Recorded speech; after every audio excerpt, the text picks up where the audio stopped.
The jeers sliced through the smoky air of the rusty spur saloon like a dull blade through leather. Two young girls, no older than 12, stood trembling in the doorway, their voices faltering as a crowd of 30 roughneck men mocked their patched dresses and dirt-streaked faces. The men's laughter was cruel, fueled by whiskey and boredom. But what they didn't know was that within the hour, those same fragile voices would hush the entire room into a silence so profound it would change every soul inside. Outside, in the shadowed alley across from the saloon, Amos Tanner leaned against a splintered wall, his breath ragged as he counted the coins in his hand for the 4th time. 9 cents, not enough for a crust of bread, let alone the $120 he owed to Silas Red Harlan. His mule had been sold 2 days ago to buy a fleeting reprieve from Harlan's wrath. His revolver, pawned that morning, was gone too. All Amos had left was the tattered shirt on his back and the gnawing certainty that Harlan's men would track him down before the moon rose. The sound of raucous laughter spilled from the rusty spur. Amos glanced up and saw them 2 identical girls, like sparrows caught in a storm, framed in the saloon's entrance. Their dark hair was tangled with dust, their green dresses mended with mismatched scraps. One clutched a dented tin cup, the other held a crumpled sheet of paper with words scrawled in pencil. He watched as the slightly taller girl, barely visible through the haze of cigar smoke, opened her mouth to sing. Her voice was soft but pure, cutting through the din like a breeze through a stale room. But the men didn't listen. They roared with laughter. A burly miner tossed a soggy bar rag that struck the smaller girl's shoulder. Another shouted something vile about street rats cluttering a man's saloon. Amos felt a pang in his chest, sharp and unfamiliar. These weren't performers chasing applause. They were desperate children, likely orphans, scraping for coins to survive. It was the same desperation that had dogged Amos for months, but they were just kids, facing it alone.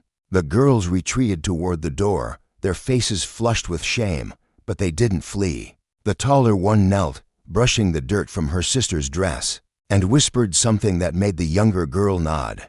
They were going to try again. That's when Amos saw him, Silas Harlan, riding down Cedar Street with 4 of his men, their eyes scanning every corner, every shadow. Harlan's hand rested on the ivory-handled pistol at his hip. Amos knew that look. It was the look of a man done with words, ready to collect his due in blood. Amos had minutes, maybe less, before they spotted him. He could slip deeper into the alley, lose them in the warren of backstreets. Or he could step into that saloon, face whatever was unfolding with those girls, and maybe buy himself a moment while Harlan's men searched elsewhere. But as he watched the 2 small figures steel themselves to sing again, undaunted by the men poised to tear them down, Amos realized his choice wasn't about Harlan at all. He straightened, dusted off his worn jacket, and crossed the street toward the rusty spur, unaware that this single act would reshape his fate, the girls' lives, and every heart in that saloon. Because sometimes the darkest moments birth the most astonishing miracles. And Silas Harlan was about to learn that some debts can't be settled when innocence takes the stage. The saloon doors swung shut behind Amos with a thud that silenced the room's chatter. 30 pairs of eyes turned to him, but his gaze was fixed on the girls near the battered piano, their small frames shaking like aspen leaves. The taller one had tears streaking her dirt-smudged cheeks, but she still clutched that piece of paper with their song. "Well, look here," slurred a hulking man with a scarred cheek, his voice thick with liquor and malice. The little tramps found their pa. The room erupted in laughter, but Amos barely registered it. He was measuring distant Sussexits, the bar, the piano, calculating how fast he could get the girls out before Harlan's men stormed in. The smaller girl tugged at her sister's sleeve, whispering something, clearly wanting to bolt, but the taller one shook her head and stepped forward. Her chin lifted in a defiance that reminded Amos of soldiers he'd seen in the war, men who'd rather die than break. "Please, sir," she said, her voice steady despite the tears. "We just want to sing one song. Our mama taught it to us before her voice cracked, but she pressed on. We haven't eaten since yesterday." The scarred man took a swig from his bottle, wiping his mouth with a grimy hand. "Tell you what, little sparrows," he sneered. "You sing sweet enough to make Ol' Hank here bawl like a babe, and I'll toss you $1. He gestured to a grizzled prospector slouched at the bar. "But if you make our ears bleed, you're scrubbing every spittoon in this joint." The crowd roared, already savoring the girl's humiliation. Amos's fists clenched. These men weren't just drunk, they were cruel, itching for a spectacle at the cost of starving children. Then the smaller girl did something that stunned the room. She stepped beside her sister, wiped her tears, and said, "We'll do it, but we need quiet to sing right." Her voice was small but firm, like a spark refusing to die. The saloon exploded in mocking cheers, but something in the girls' faces made Amos's throat tighten. They weren't just frightened children anymore, they were fighters, standing their ground against a room of wolves. He edged closer through the crowd, weaving past tables littered with bottles. Not to stop them, but to be ready. Through the grimy window, he glimpsed Harlan's red bandana flashing past. The man was checking buildings, and the rusty spur was next. The girls moved to the center of the room, hands clasped, their voices about to either save them or doom them. Amos realized that in moments, he'd have to choose between shielding to innocence and saving his own skin from a man who'd killed 5 men over lesser debts. The taller girl began to sing, and the first note pierced the air like a bell in a fog. It was clear, radiant, impossible from such a frail frame. Her sister joined, their voices blending in a harmony so perfect it seemed to hush the very dust in the room. The song wasn't a hymn or a bar too neat, was something else, something that reached into every man's chest and stirred memories long buried. The laughter died. Bottles froze halfway to lips. The scarred man's smirk faded, replaced by something softer, almost reverent. Hank, the prospector, sat up, his roomy eyes glistening. Even the bartender, mid-swipe with his rag, stopped and stared, his jaw slack. But Amos couldn't savor the moment. Through the swinging doors, he saw Harlan's shadow loom, the man's boots heavy on the porch. The girls sang on, eyes closed, lost in their music, oblivious to the killer about to step inside. Their voices climbed, weaving a melody that made rough men hold their breath, transforming to ragged orphans into something divine in a place that had long forgotten grace. Then Silas Harlan pushed through the doors, his 4 men fanning out behind him, their spurs clinking like a funeral bell. Even Harlan paused, caught by the girls' voices. For a fleeting moment, his hand drifted from his pistol, his hard face softening, as if the song had unearthed something human buried deep. The girls reached the song's peak, a note so pure it seemed to lift the saloon's roof. But Harlan's eyes found Amos, and his expression turned to iron. "Well, damn me," he said, his voice slicing through the music like a blade. Amos Tanner, hiding behind a pair of urchins. The taller girl's eyes snapped open, her voice faltering as she saw the guns, the cold faces, the shift from wonder to menace. Her sister sang a few more notes before stopping, the spell shattered. The men, who moments ago had been touched by something sacred, now shifted uncomfortably, wiping tears they were ashamed to show. "Pity," Harlan drawled, sauntering toward Amos as his men blocked the exits. "Those girls were just hitting their stride. But business is business, Tanner. You owe me $120 plus interest." The girls pressed closer together, sensing the danger they'd stumbled into. The taller one's hand shook, still clutching their song's lyrics. Amos stepped between them and Harlan.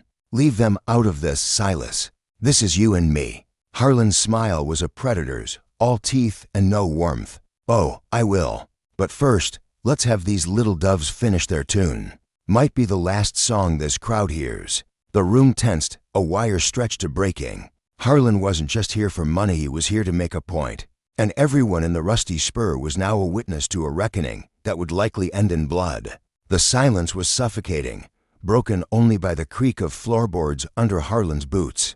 "You know what, Silas?" The voice came from Hank, the prospector, now standing, his slouch gone, his eyes sharp, every head turned.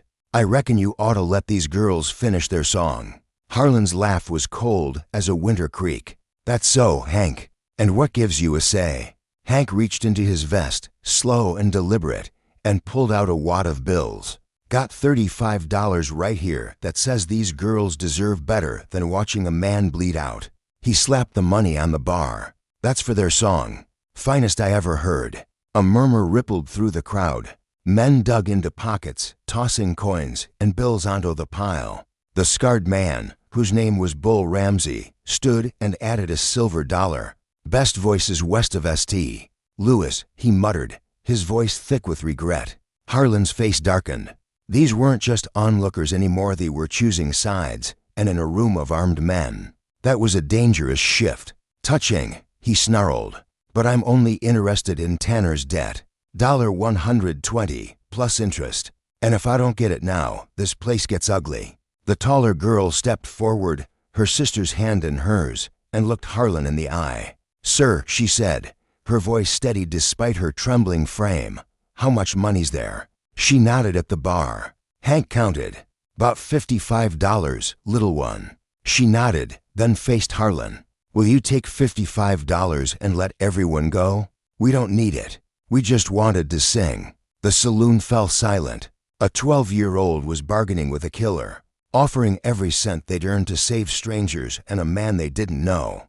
Harlan stared, a flicker of surprise crossing his face, maybe even admiration. But it vanished quickly. $55 don't cover $120, he said, drawing his pistol in one fluid motion.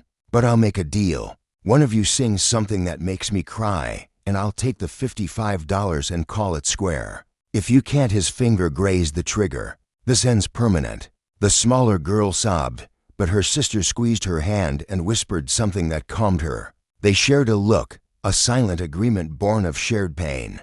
They knew the song they had to sing. The question was whether it could save a man's life. The girls faced Harlan, still holding hands, their small frames dwarfed by the saloon's chaos. "This was our mama's favorite," the taller girl said, her voice soft. "She sang it to us before she passed. It's about losing someone you love."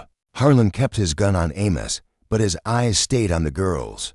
"Get to it, then. And it better be worth my time." The first note wavered, the taller girl's voice breaking with emotion. Her sister joined, their voices steadying, weaving a melody heavy with grief. The song wasn't the first, it was slower, deeper, carrying a sorrow too vast for such young hearts. The saloon transformed. Men who'd been jeering now sat silent, lost in memories of their own losses, mothers, wives, children gone too soon.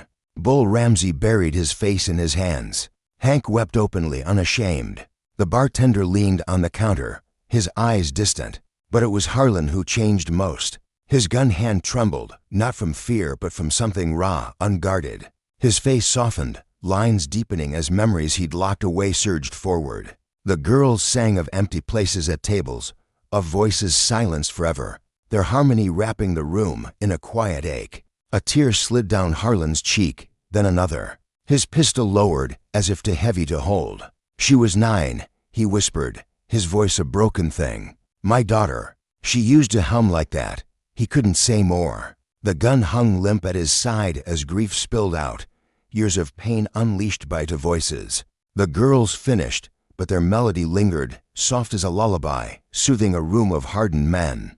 The silence was sacred, broken only by Harlan's uneven breaths, a man unraveling before them all. Then he straightened, wiping his face, his mask slipping back into place. "That was something," he said, his voice hoarse. He glanced around, then at Amos. "Take the $55. We're even." The room exhaled, murmurs of relief spreading. But Amos knew Harlan too well to trust the moment. As Harlan holstered his gun, he leaned close. "This don't make us square, Tanner. Cross me again, and no song will save you." As Harlan and his men turned to leave, a new voice cut through the room. "Well, I'll be damned if it ain't Silas Harlan." Sheriff Caleb Morrow stood in the doorway, his badge glinting, his hand on his revolver. And from the steel in his eyes, Harlan's troubles were far from over. Sheriff Caleb Morrow stepped into the rusty Spur saloon with the deliberate stride of a man who'd seen enough bloodshed to know its cost. His gray eyes, sharp as flint, swept the room, taking in the tear-streaked faces, the pile of coins and bills on the bar, and the two young girls standing like fragile miracles amid the chaos. His voice, steady but heavy with authority, cut through the tense air. "Heard some mighty fine singing coming from this place," he said. "Also heard Silas Harlan was sniffing around town, looking to settle debts." His gaze locked onto Harlan, who stood frozen mid-step toward the door. Funny thing about debts, Silas. Sometimes they catch up in ways you don't expect. Harlan's hand twitched toward his pistol, but Morrow was quicker, his own revolver clearing its holster in a motion so fluid it seemed effortless. I wouldn't, Morrow said, his tone calm but unyielding. Not with children here. The saloon's air thickened, every man holding his breath. Harlan's for men shifted, hands hovering near their guns, but Morrow didn't flinch. Amos Tanner, still shielding the girls near the piano, realized the sheriff had something stronger than firepower backing him respect, earned through years of fairness in a town where fairness was scarce. "What's your play, Morrow?" Harlan asked, his voice steady, but his eyes darting, calculating angles. "Got a wire from Kansas City this morning," Morrow replied, never breaking eye contact. "Seems the widow Carver wants a word about her husband's death in that stagecoach holdup last spring. Questions about who pulled the trigger." He paused, letting the words sink in. "And there's talk about a bank job in Topeka, missing payroll from the Union Pacific, and a rancher who took a bullet defending his herd. All roads seem to lead to you, Silas."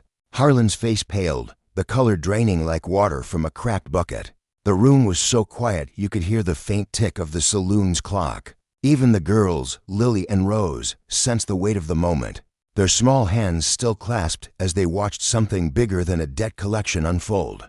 "Don't know what you're on about, Sheriff," Harlan said, but his voice wavered, the bravado crumbling. "Course you don't," Morrow said with a thin smile. "Just like you don't know about the merchant who died protecting his safe or the saloon girl who went missing after crossing you." Hank, the grizzled prospector, let out a low whistle. Bull Ramsey, the scarred man who'd mocked the girls earlier, shifted in his seat, his discomfort plain. The crowd was waking to the reality that they were witnessing the unraveling of Silas Harlan's reign, a man who'd ruled through fear for too long. But Harlan wasn't one to surrender easily. His eyes flicked to the girls, then back to Morrow, and Amos saw the calculation and theme a predator weighing his escape. "Lot of talk, Sheriff," Harlan said, taking a small step toward Lily and Rose. "Hard to prove anything when witnesses ain't around." The threat was unmistakable, and Morrow's expression hardened. "Step away from those girls, Silas." "Or what?" Harlan's voice turned sharp, desperate. "You gonna shoot me in front of these kids? That the kind of lawman you are?" Lily and Rose pressed closer together, their eyes wide with fear as they realized they'd gone from saviors to targets. Lily looked to Amos, her gaze pleading for protection once more. Amos knew he was about to make another choice that would define him. Because Harlan was right about one thing, Morrow wouldn't risk a shot with the girls. In the line of fire, someone had to give the sheriff a clear path. Amos moved, fast and decisive, just as Harlan spun toward the girls, his gun rising. But instead of tackling Harlan, Amos scooped Lily and Rose into his arms and dove behind the bar, his body a shield as the first gunshot roared through the saloon. The sound was deafening, a thunderclap in the cramped space. Men scrambled for cover, tables overturning, bottles shattering in a cacophony of chaos. Morrow's return shot splintered the doorframe where Harlan had stood. But the man was already moving, ducking behind a card table as his men drew their weapons, turning the rusty spur into a battlefield. "Stay down," Amos hissed to the girls, who clung to him, their small bodies trembling. The bar offered scant protection, and bullets chewed the floorboards nearby, spitting splinters. Through the gunfire, Amos heard Morrow barking orders to deputies outside, their boots pounding the sidewalk. Reinforcements were coming, but it also meant Harlan was cornered, and a cornered man was deadlier than a rattler. "Give it up, Silas," Morrow shouted. "Town's surrounded. You got no way out." Harlan's laugh was bitter, jagged. "Maybe not, Sheriff, but I can take plenty with me." He rose from behind the table, his gun swinging toward the bar where Amos and the girls hid. Then Hank did something no one saw coming. The old prospector stood, fully exposed in the crossfire, and started walking toward Harlan, hands raised. "Hold up, Silas," he said, his voice steady despite the chaos. "You remember what those girls did for you? How their song made you think of your daughter?" Harlan's gun wavered, confusion flashing across his face. "Get back, old man." "She wouldn't want this," Hank pressed, still advancing. Your little girl wouldn't want you hurting kids. You know it deep down." For a moment, the gunfire paused. The saloon held its breath as Hank stood between Harlan and the bar. An aging drunk facing a killer with nothing but words and a memory. "You don't know my daughter," Harlan spat, but his voice broke, betraying him. "I know she loved you," Hank said softly. "And I know she'd hate what you've become. But it ain't too late to do right by her." Tears welled in Harlan's eyes, his gun trembling so badly it was useless. The silence was heavy, broken only by the distant shouts of deputies closing in. Behind the bar, Lily whispered to Rose. Then, before Amos could stop her, she stood and began to sing. It was the same lullaby, soft and haunting, filling the shattered saloon with a gentleness that felt like a balm on a wound. Harlan's pistol clattered to the floor. He sank to his knees, sobbing, the fight draining from him like water from a sieve. His men lowered their weapons, the fire gone from them as Lily's voice wove its spell. Morrow moved forward, his gun still drawn but aimed low. "It's over, Silas. Come out quiet, and no one else gets hurt." Harlan rose, hands raised, his face streaked with tears. He looked at the girls, then Hank, then the crowd, who watched with something closer to pity than hate. "I'm sorry," he whispered, and whether he spoke to them or his daughter's memory, no one could say. Morrow cuffed Harlan's wrists, the metallic click echoing in the quiet. The saloon stirred, men emerging from behind tables, brushing glass from their coats. The bartender surveyed the wreckage with a sigh, but Lily and Rose stood in the center, still humming, their voices turning a war zone into a sanctuary. The danger had passed, but Amos knew the girl's story was just beginning. Word would spread through Cedarville about the twins who tamed a killer with a song, and the town would never be the same. As Morrow led Harlan away, the rusty spur began to heal. Men who'd been strangers hours before helped each other up, sharing hushed words about the music they'd heard, as if it were a sacred thing. The pile of money on the bar had grown, coins and bills scattered like offerings. Cowboys dug deeper into pockets, not out of obligation but awe, giving to something pure in a world that rarely saw it. Hank approached the girls, his weathered face soft. "You didn't just save Amos today," he said. "You saved every heart in this room that forgot it could feel." Lily, the taller twin, looked up, her eyes wise beyond her years. "Mama said a song could fix anything if you sang it with love." "Your mama was right," Hank replied. "What are your names, little ones?" "I'm Lily," she said. "This is Rose. We're twins." Amos stepped forward, shaking off the day's weight. The debt that had crushed him felt distant, replaced by purpose. "Girls, you got a place to sleep tonight?" Rose shook her head. "We've been in the alley behind the feed store. The owner said it was fine if we stayed quiet." "That's done," Bull Ramsey declared, his voice rough but kind. "Mrs. Larson's got that boarding house with rooms upstairs.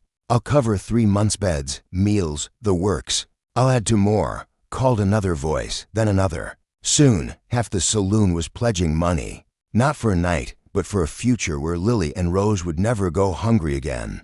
The bartender, eyeing his ruined saloon, managed a grin. "Every Friday night, girls, the stage is yours. Anyone who don't show respect gets tossed out for good." Morrow returned as the crowd planned the girls' future. "Harlan's locked up tight," he announced. "Got rewards on him from for County Seno to rebuild this place, and then some." He looked at Lily and Rose. "There's a bounty for his capture, too." "Seems your voices earned more than applause." The twins exchanged wide-eyed glances. They'd entered the saloon as orphans begging for scraps. They were leaving as Cedarville's treasures, with more money than they'd ever dreamed and a town of guardians. Amos knelt to their level. "You showed us all there is still magic out there run at tricks, but the kind that changes people. You did that." As the sun dipped below the horizon, painting Cedarville in hues of amber and rose, the rusty spur emptied, but its spirit had shifted.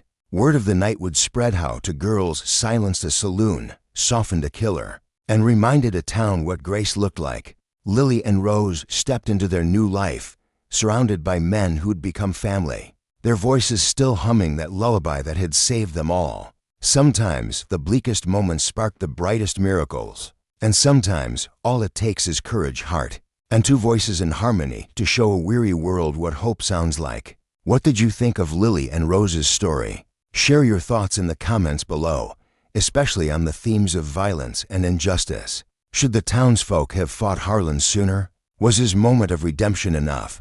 Or should justice have been harsher? Take a stand and let us know your perspective. You are reading every comment.